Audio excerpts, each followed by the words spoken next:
Hi there and welcome to another workout for you to row along to. Now today's workout I absolutely love. It works no matter what stage of rowing you're at, whether you're just starting off, whether you're got a little bit of experience, whether you're really experienced, whether you're just coming back from injury, whether you're right at the sharp end of training. It works perfectly because what we're going to do is 4 minutes down at 20 strokes a minute and at a low intensity 2k plus 18 pace, which is around about 5 or 6 out of 10 from an effort level point of view. And then we're going to do 1 minute with no rest, really fast. Okay, so we're going to go 4 minutes straight into 1 minute really fast, and then we're going to take 1 minute rest, and then we're going to do that again, and then we're going to do that again, and then basically we're going to do this 6 times in total. The seagull up in the sky, he agrees with me that this is a great session. Okay, now what this does is that basically the 1 minute rest is going to let you recover a little bit, but progressively as you get through the workout you're going to get a little bit more and more fatigued, and that 1 minute sprint is going to get tougher and tougher, and that's what's going to either build up your fitness, it's going to have your sharp end training for if you are doing 2k or 5k or 10k kind of prep and all that kind of stuff. So it works just for so many things. Even if you're a completely new rower, because you get the low rate and then the fast rate for the sprint, you get to kind of taste both sides of how you can row. You get to see what your body is capable of, and you get to work in a way that, because it's these short little spurts, you don't realize that you've been rowing for half an hour in total. Okay, well, plus rest point, but anyway. So before we get started on today's session, we need to get into our 4 minute warm up. Okay, and we always do that by setting up the machine first. Now in a concept 2, that means setting up the drag factor to start with, which is the lever on the side. Now remember, the numbers mean nothing. You have to go by drag factor, which is menu, more options, display drag factor, and you want to set that to the number that works best for you. Likely to be round about 130, but don't let me tell you what you have to row at, okay? If you're not in a concept 2 to use something else, then please just set the resistance or whatever you have to a point where you get a nice feel from the stroke, but it doesn't feel as though you're having to pull a herd of elephants across the top of a racing car. Think about that one. Next up, go to your monitor and set it to eye height, so you don't have to look up, but you don't have to look down, both of which will destroy your posture. And finally, set your foot stretcher height so that as you come to the front of the machine, your shins get to a vertical position comfortably, okay? If you can't quite get there, chances are your feet are set too high. If you go scooting straight forward and start to headbutt your monitor, chances are your feet are set too low, okay? Now this 4 minute warm up, we're gonna do a nice low intensity. I want you to think about enough of a push from your feet that you get the power up connecting your hands to the handle to the machine, and you can work on that connection timing through this warm up, all right? I'll explain more as we go. But our warm up will start in 3 seconds. 3, 2, 1. Let's go. So remember folks, this is a warm-up, okay? This isn't a hit the ground running up. You're not coming straight in and sprinting and full guns blazing. Just let your body tell you what it wants, okay? So you may be creaking a little bit here. You may have been sitting at your desk all day or all morning, who knows? Jumped out at lunch for a quick row, or you've just stopped work, gone to the gym, had a quick row, or you've been in traffic, get home, kiss the wife or the husband or the kids or the dog or the fish or the cat or whatever you can call it. Don't kiss a fish. Either way, you need to let your body know that you're about to do some exercise. So build into this warm-up. It's not going to be too intense anyway from a warm-up. Really, if you have a training pace, you never really want to go any faster than 2k plus 18 for this warm-up. Just enough of a push from your feet. You can feel that connection of power from your feet, through your arms, to the handle, to the flywheel. Try and get that timing so that as you push, that's when the handle connects.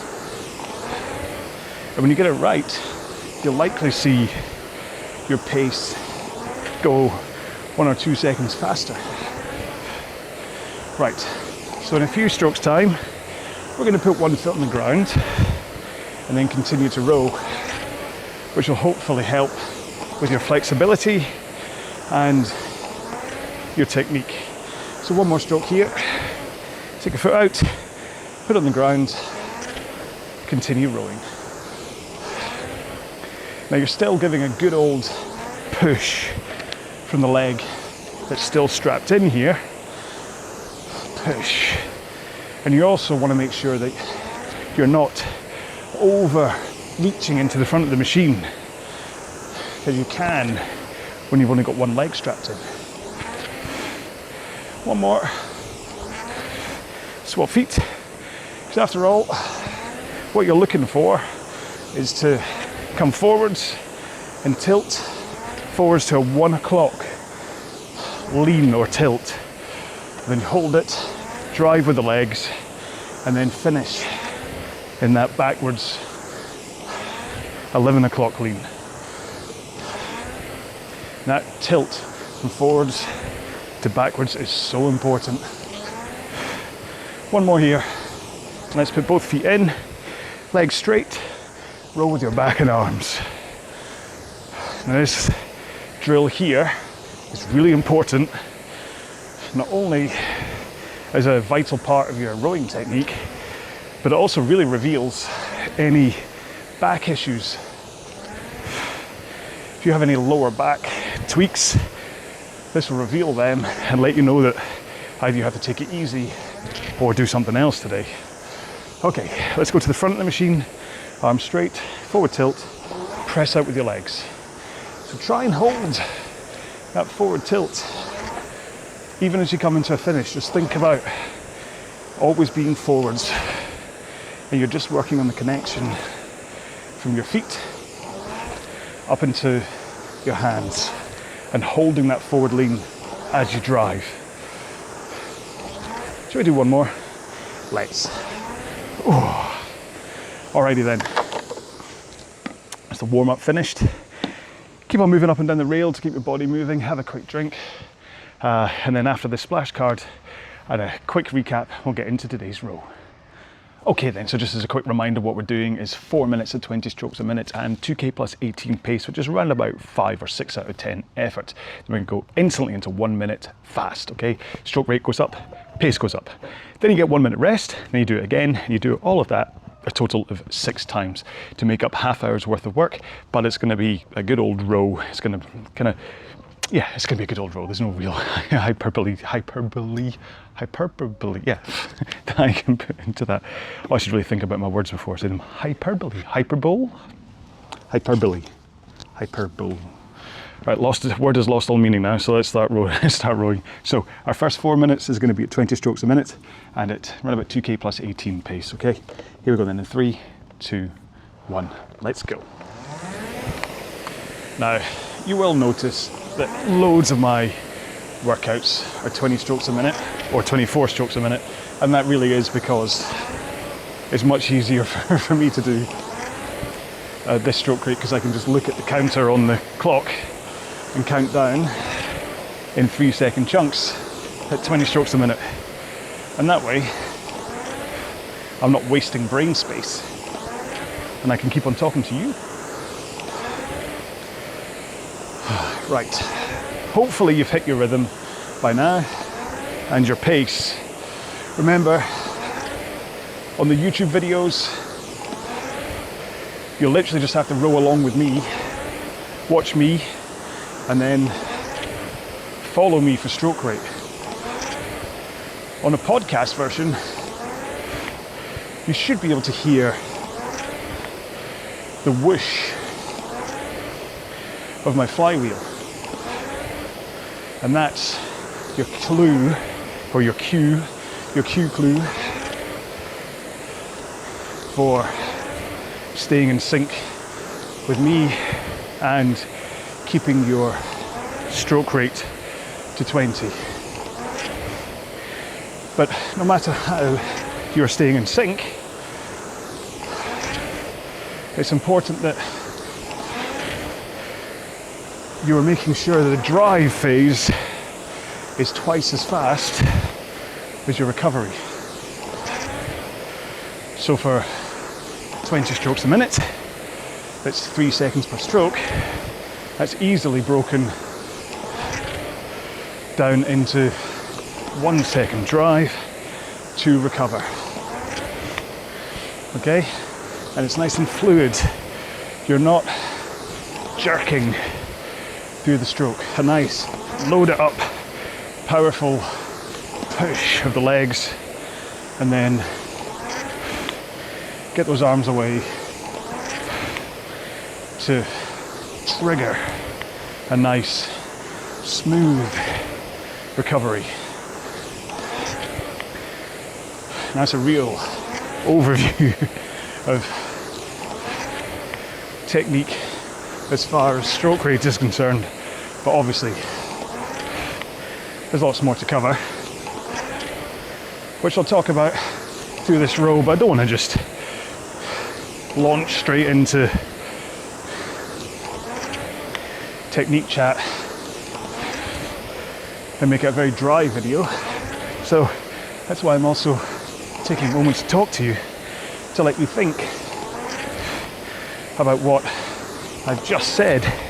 So hopefully you're spending this time thinking about that push for 1 second, then the recovery.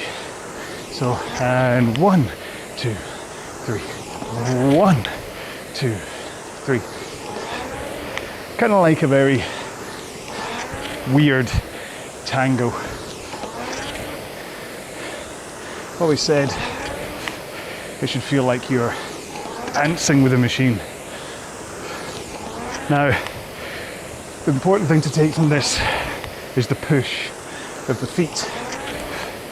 That is where your power comes from.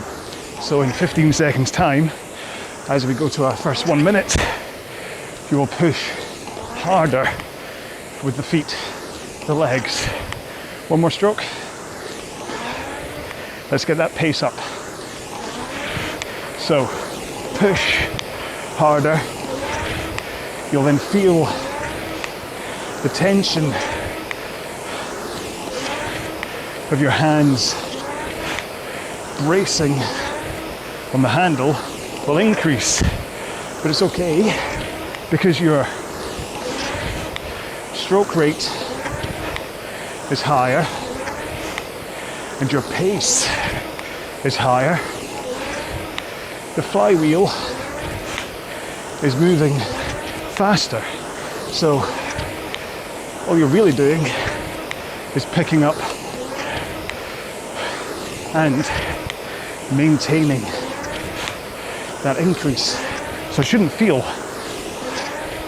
tougher per stroke. Okay, 3, 2, 1. So the stroke itself shouldn't feel massively divergent from the weight you feel at 20 strokes per minute. The difference is, because you're then rowing 30 strokes a minute, 10 per minute more, that's why it hits your cardio and it feels tougher from a body point of view. 30 seconds to go, have a drink.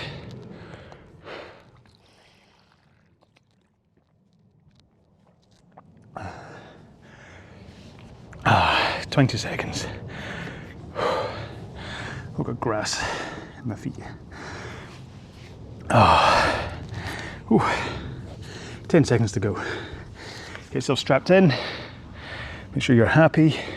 Pick up your handle. 3, 2, 1. Back to 20 strokes a minute. And 2K plus 18 pace. So hopefully the 1 minute recovery just took the edge off the intensity that you would have felt in that 1 minute burst. Like I said in the intro, as we work through all 6 of these chunks, it will get progressively, or your recovery will feel progressively less and less as you go through the workout. That's the point, is that you want to try to maintain these 20 strokes a minute chunks above all else. You can let fatigue control what you're able to put in for the fast 1 minute, but This is where control, concentration, and determination should keep you on pace. And I wasn't being trite when I said that this workout works for everyone. Well, as far as rowing is concerned, there's two things I fear: injury and vacations. Because both of them keep me off the machine and ultimately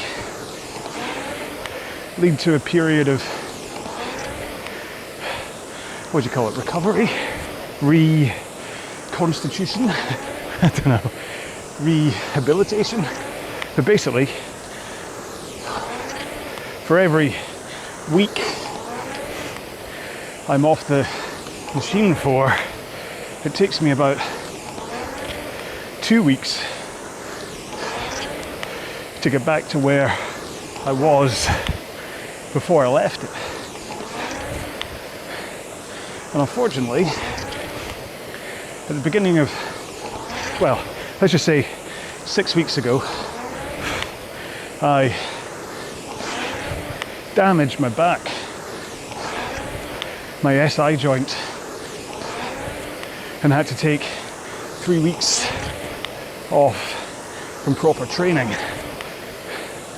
And then,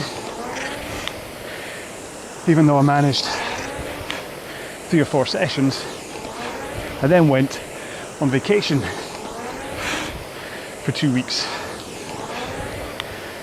And try as I might, I couldn't find a Concept 2 where we were, Rhodes in Greece. So, and I have to spend a bunch of sessions training to recover from the time I lost due to injury and holiday.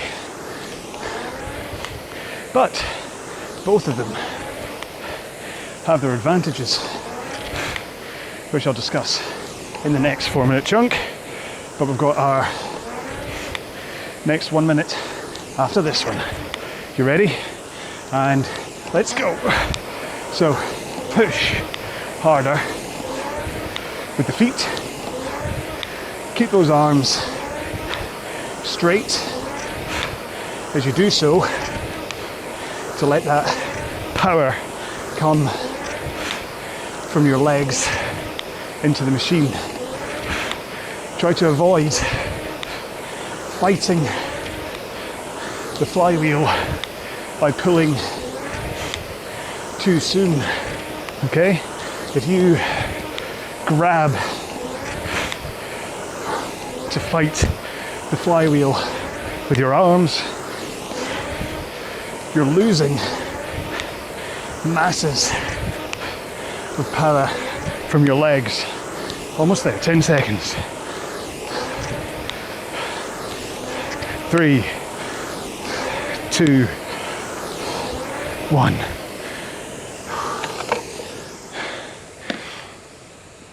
Oh.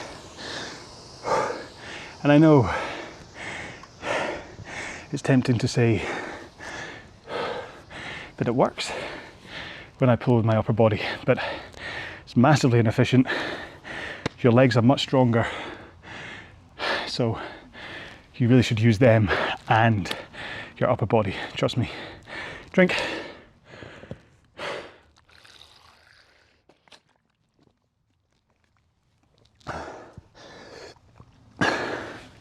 Not only from a power point of view, but efficiency too. The more efficient you are, the longer or faster you can go. 10 seconds to go. There's no arguing that.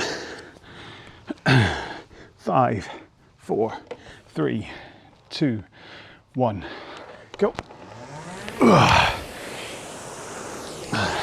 So, what was I on about in the last one about injury or illness or vacations actually having their advantages? Well, there's two sides. One of them is that the forced break from training could be very beneficial mentally. Like if you've been in a training rut, training harder and harder, maybe it's getting on top of you, you're enjoying it less and less, then some time away can be really beneficial. Lets you reframe it in your mind, and hopefully while you're away you start to miss it and long for the day you can come back. But the other thing is it can help get rid of bad habits. So say you've got the best of intentions of holding that forward lean at the front of the stroke, but over time, either because you've been training at too high a drag factor or training when fatigued, but over time the bad habit of swinging your back too early and missing that connection can creep in. And so then time away can let you almost reset back to the neurological muscle memory of how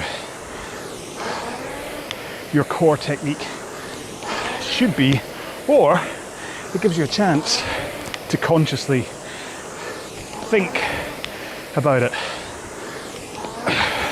Same goes for other things like engaging your core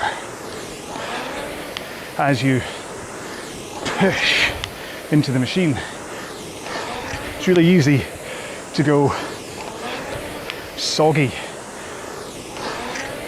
as you push and not be powerful, not only through your stomach muscles but your lower back too, because remember, that push of your feet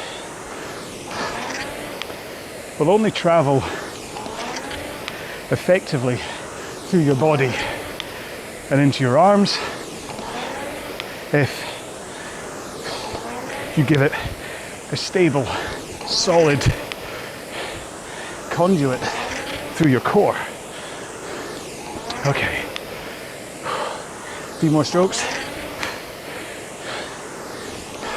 2, 1, let's go fast. Come on. Try to keep that flow going, even at higher rates. A good, fast, solid drive out of the front, and then get into that recovery quickly. So don't hold the handle against your chest.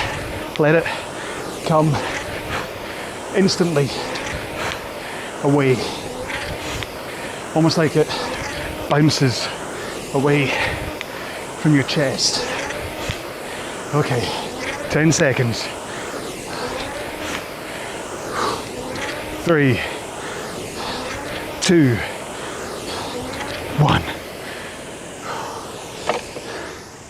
We're halfway there. It's Bon Jovi time. have a drink.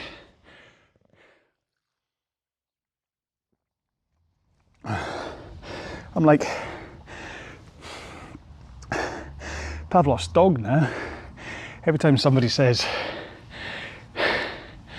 we're halfway there, or every time I say we're halfway there, I always follow it with it's Bon Jovi time, or we're living on a prayer.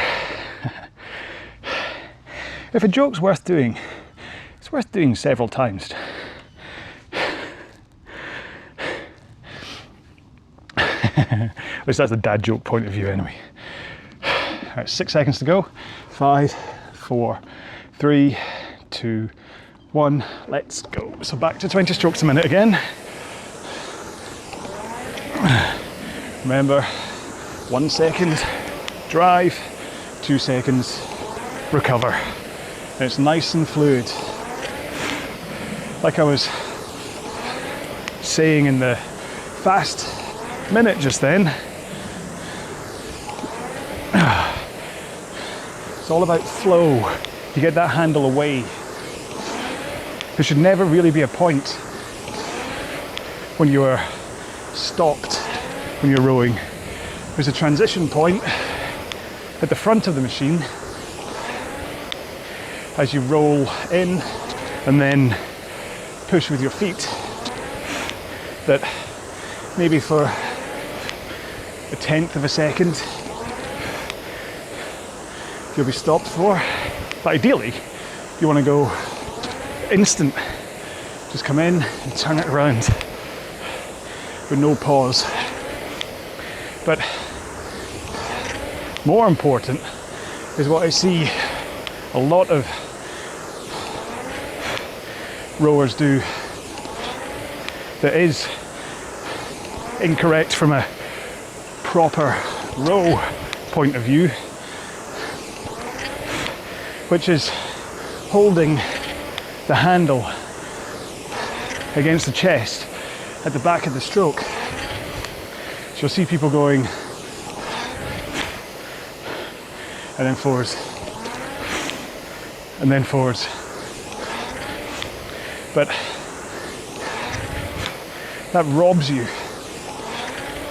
of recovery time because you're driving, holding, recovering, and that 1 second recovery rather than taking 2 seconds takes a lot more energy to race towards the front of the machine again. And so you can't really call it a recovery anymore. It's just a return to the front. So finish with the handle and then instantly let it go. You'll hear a click from me,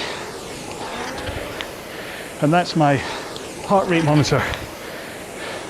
And I've learned to just tap it against it, almost like a unconscious trigger to remind me to just let the handle come away.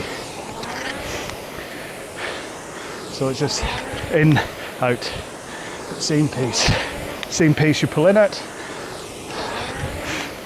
release the handle at.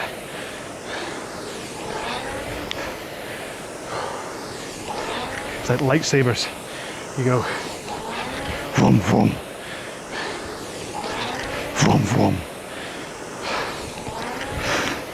All right,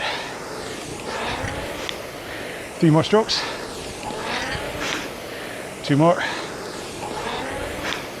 last one, and then let's go nice and fast. It's not just about being a rowing bore that I talk about this stuff. It's about efficiency, getting the handle away triggers the recovery lean from 11 to 1, just through momentum. You don't have to do anything wacky with your stomach muscles or your back. It just naturally leads into recovery. 3, 2, 1.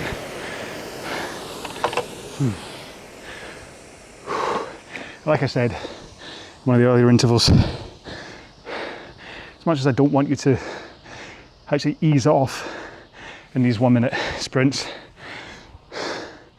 if it just so happens that you just can't hold the pace you've been doing so far, that's absolutely fine. I've dropped 2 seconds from my initial one. Drink.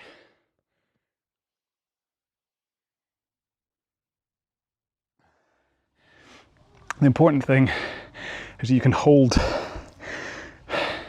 the 20 strokes a minute and still get into the higher rate. Still feeling powerful even if you are slightly fatigued. Okay, next one coming up in 5, 4, 3, 2, 1. Go. 20 strokes a minute. 2k plus 18 pace. Now, this is where the idea of effort out of 10 comes crumbling around. Look, it's all over here. Oh no, wait, that's grass. If you started off the rowing at, let's say 210 pace, and you said, you know what, that feels about 5 out of 10 effort, chances are, by now, 210 pace feels a lot more than 5 out of 10 effort. Just because of cardiac drift and just the intensity of having rowed for, what are we at, 21 minutes. So the temptation is to say, well, I'm going to have to back off a few more seconds to keep it at 5 out of 10. But for the way I train, that's not what you do. Whatever pace you initially pegged as 5 out of 10 effort is what you need to hold throughout all of the 20 strokes per minute intervals. Doesn't matter whether the intensity or your heart rate has increased. The point here is that progression in intensity, that the row will start to feel tougher and tougher. And that way it emulates how it may feel during a 5k, 6k, 30-minute, 10k, or even an hour, where it starts off comfortable, inverted commas, but then as the row goes on, you need to dig in to hold your pace. But this session proves that as long as you do dig in, for these intervals anyway, you can hold that pace, even if your perceived effort is now up at like 8 out of 10,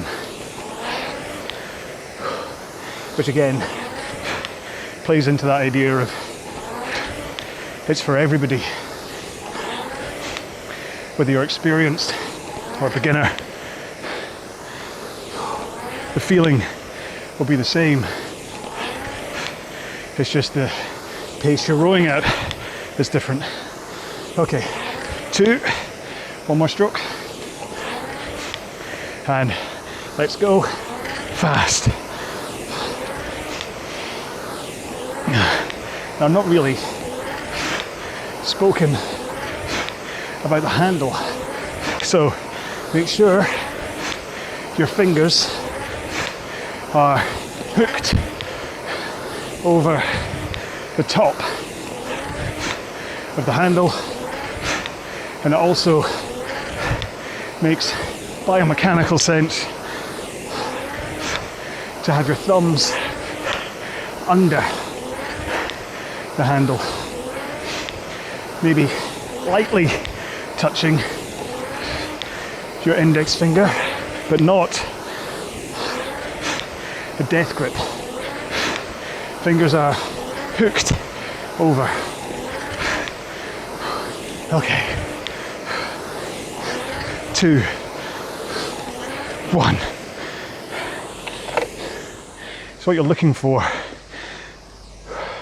is a straight line from your shoulder through your forearm, through the top of your hand, through your fingers, and then you hook onto the handle. That's in a straight line of power.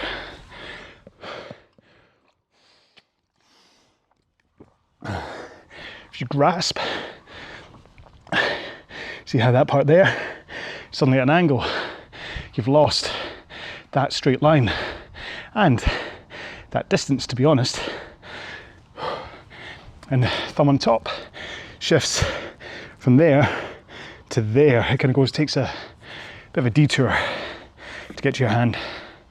10 seconds to go.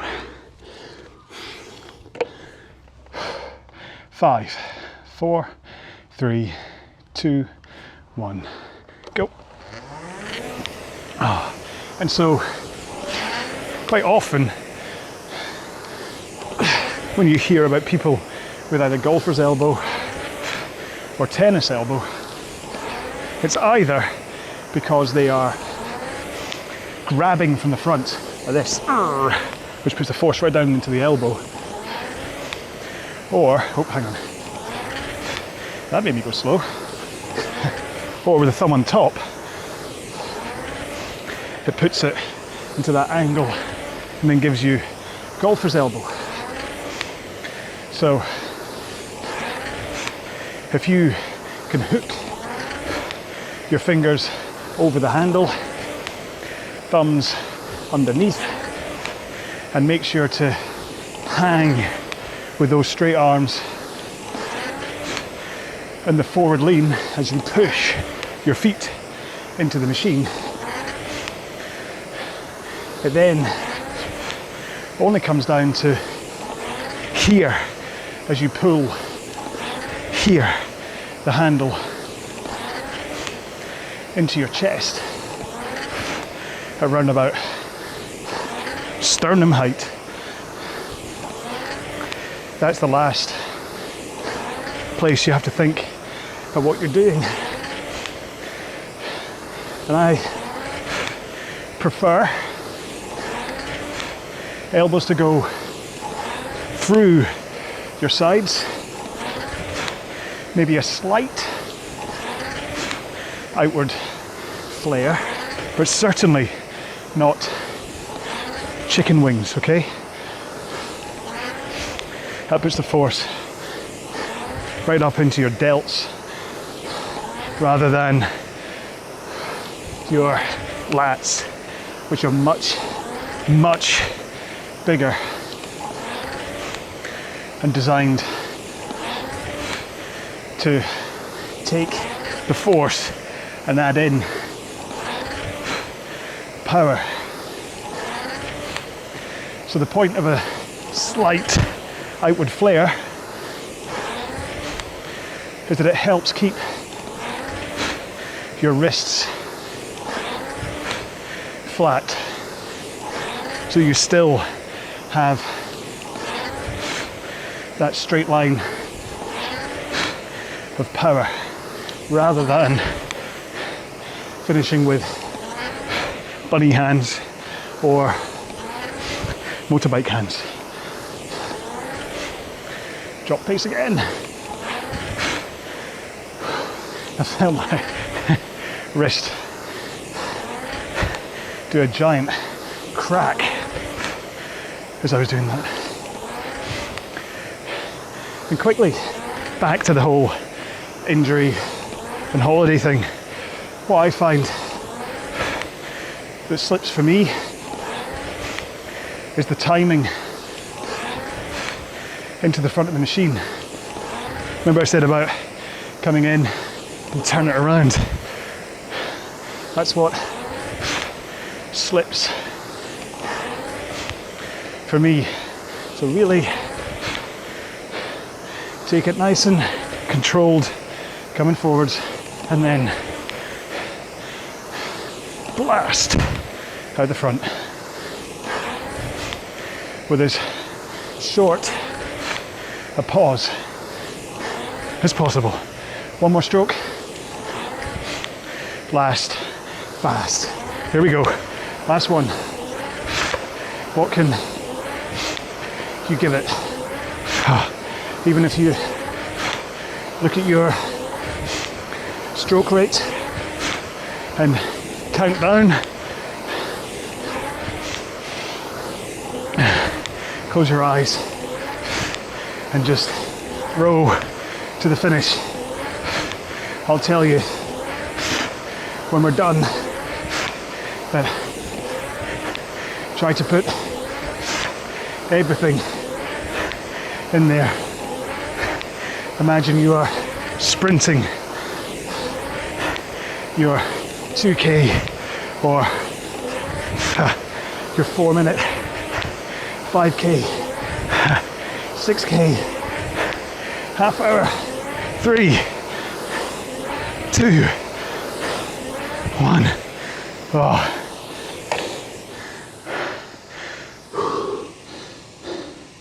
Oh, good job. Well done. Just take a moment, breathe, have a quick drink.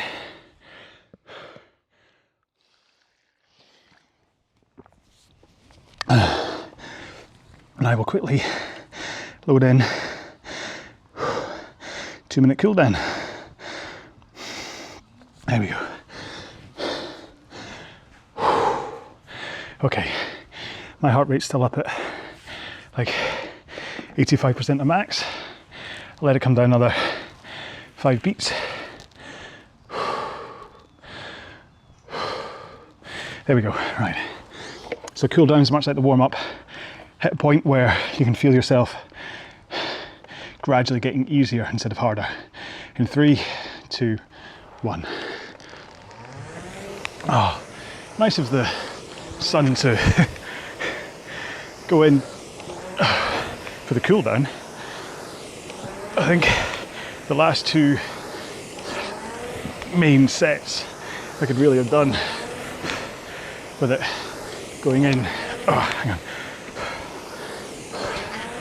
Then, not now, but just took my feet out the straps because I looked down and noticed all of my little piggies were straining against the foot strap even at this rate and pace, which is a good chance that's another bad habit that I need to concentrate on. A lot of this is just down to rowing strength, rowing fitness. The fact I haven't been doing much means I'm fatiguing quicker and those kind of compensation things that your body does when you fatigue, and it starts to do wacky things to your technique. It starts to creep in. Things like knees popping before you release the handle. So make sure, handle away, tilt, then knees. Arms, back, knees. That's all you need. You'll notice, even with my feet out the straps, I'm neither falling off the back of the machine, nor am I beached at the back. It's because I get all the power from my legs into the machine, so there's no momentum carrying me backwards, and then my hands away, and the forward tilt is the momentum that carries me forwards. Oh. Now that's me done with the cool down. You don't have to be done with the cool down. You can carry on cooling down. You can of course just go in and have a shower, in which case I still recommend stretching off your quads and maybe your glutes, but not in the shower. Don't want you to slip and fall. Or if you're able to stick around for 5 minutes or so, then we can go through a stretching session. Now I'm going to try and do this again on the machine, or mostly on the machine, so you don't need the mat to the side. So let's start with hamstrings. You oh, actually, hang on. For those of you that want to follow him, there's Stretchy John, but I'm just going to do it the same myself. So hamstrings, put your feet in the thing, nice and comfy on the seat, hands in the air, fold down, okay?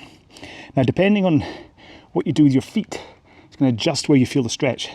If your feet are pointed forwards and your legs are down, you're likely to feel it, actually probably through the front as well, as all of these tendons and things stretch. Under your knees, the tendons running down the side of your hamstrings as well. If you flick forwards with your toes, you'll feel it right under your knees, and in your calves and things as well. So you can adjust how your hamstring stretch is hitting you. Now it must be said, a better stretch is to get down, put one foot down like that, and go, so one knee down, one foot, have your foot at an angle, hands either side. Obviously if you've got the stability, you can hold on to your foot as well, but that really does get under here for the hamstring. Same with that one, don't want to leave him out. Okay, so, and again, the more you point your toe towards yourself, the more you hit your hamstrings and your sciatic nerve as well, to be honest, especially if you tuck your chin in. Hello, hello microphone, hello. Oh, right. Then glutes, if you want to do them. So put your foot up on the rail, swing the other one over, bring that knee across, hold it in place with that arm, hold onto the back of the machine and rotate into it. And then you should find the height of the foot that you have up on the rail, or this one, I mean, the one hooked over, will adjust how much and where you get it stretched into that glute. So over, pull, rotate, and then just adjust. Just remember, if you're sitting on the seat, there is an element of instability going on here, so I don't want you to fall off. Now I'm going through these really quick because otherwise this will take about 13 minutes. Hip flexors, come off to the side of the machine. You could probably do this after if you're doing the hamstrings the other way, but one knee at 90 degrees, and then with this one, push your hip forwards, and you should feel here, right in your hip flexor, will start to get stretched.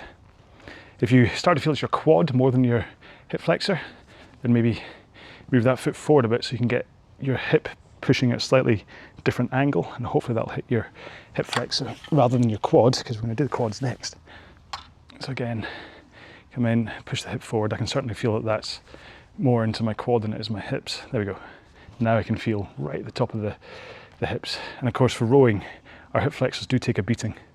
So it is important to give them a wee bit of a stretch. Then standing straddle, make sure if you're going to kick your foot up, you don't kick the seat, but then hold your quad into you like this. Apologies if my head just disappeared into the sky. And then this way, if you do suddenly lose stability, you can just tap the monitor like that. Do the other side, watch out for the seat. This way, you really only need the same footprint as the machine that you're using. So although Stretchy John and other ones have that mat down to the side, you can kind of get away with most of them from doing this. Right, so that's all them. So shoulders, bring it across, hook and pull across, okay, and then that should feel you're getting a nice stretch into there. Same with the other one. Again, I'm going quick here. You take us all the time in the world that you want to do for these things. Triceps is bring that arm behind that one, and then you can either push that elbow back to give it a tricep stretch. Just keep that for a second, or if you have the flexibility to get that hand up and grasp like that, that'll help. I don't have that flexibility. My shoulders are rubbish. See, when I was on holiday and I was reading, lying on my stomach, reading a magazine, just having my shoulders like kind of that on a sunbed. Oh, the pain. I've just obviously got such flexibility issues, especially this one from all my squash playing. What's next anyway? So yeah, so biceps. So pretend you're flying. Oh, I'm flying, and then spin your thumbs out. So rotate, okay? And what that does is it lengthens your long bicep. That'll stretch your biceps. So I shouldn't really be doing that. Let's have a better posture than that then, please. You should, the more you kind of twist and whatever, you should feel that bicep stretch. Then for forearms, remember they can take a beating when you're rowing. Pray, and then pushing your hands together, come down, okay? So as you push down and in, so you're pushing your hands down and together, you should feel under there. It's a nice wee stretch. Ooh. And you can also pray that you win the lottery or something at the same time. Please, let me win the lottery jackpot and I can do this for a living instead of making television, please. Oh, I've just told you what my wish is. So now it's never going to come true, is it? And is that it? Let me think. Is there one I've missed? Bet there is. Possibly. But we'll just say that's it. Anyways, that's how you can stretch rather than having to get off the machine. It was Grace that asked for that, so I thought I might as well do it along with you. Hopefully it's not taking too long for you to get through that with me, and hopefully you enjoy today's session. I mean, I love these standalone sessions as things that you just kind of come to and say, I don't know what I want to do today, but I want to make sure it has value and that I get a little bit of variation, and to be honest, it doesn't feel like I'm slogging away.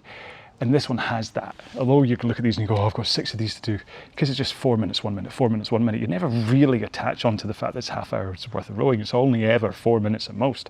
So it's a great session just to come to. The value is, you can basically do that all the time, and the value to have as a rower would be fantastic, because it's a good half hour's worth of rowing. You get some low rate stuff, you get some fast rate stuff. You're not absolutely exhausting yourself. So you could come back and do that again tomorrow if you wanted to, and the day after if you wanted to. Then take a rest day, then you could come back and do it 3 days in a row again. So it's just a fantastic thing. This is why I've been doing quite a lot of just these little standalone ones, because I want to give you things that you can come to rather than going, I don't want to do a 2K plan or a 5K plan or a 10K plan. I just want to sit down and do some rowing. And so that's what I'm doing. I made up just the whole sequence of these standalone ones so that you can say, you know what, I've got a half hour, I'm going to do that one. So anyway, I hope you enjoyed this one. Like I said, I certainly did. So that's all. In my little head, that's all that matters. But do let me know, leave me a comment on this video. Let me know whether you enjoyed it or not. If you didn't, please tell me why. I mean, don't just say I didn't enjoy this. Say I didn't enjoy it because you were talking rubbish. Or maybe you'd want music. Who knows? So let me know how you got on with it. Say hello. Maybe join the Facebook group. If you wish, do whatever, subscribe. It really doesn't matter. I think I just bit my lip. Ow. Anyway. Thank you very much. Sorry, I'll deal with my bit lip in a minute. Thank you so much for letting me into your world for these past, 45 minutes or so. If you check out another of my videos, please say hi on that one too. And I will see you in wherever you see me next, okay? So thanks very much. Again, look after yourselves, be well. Bye-bye.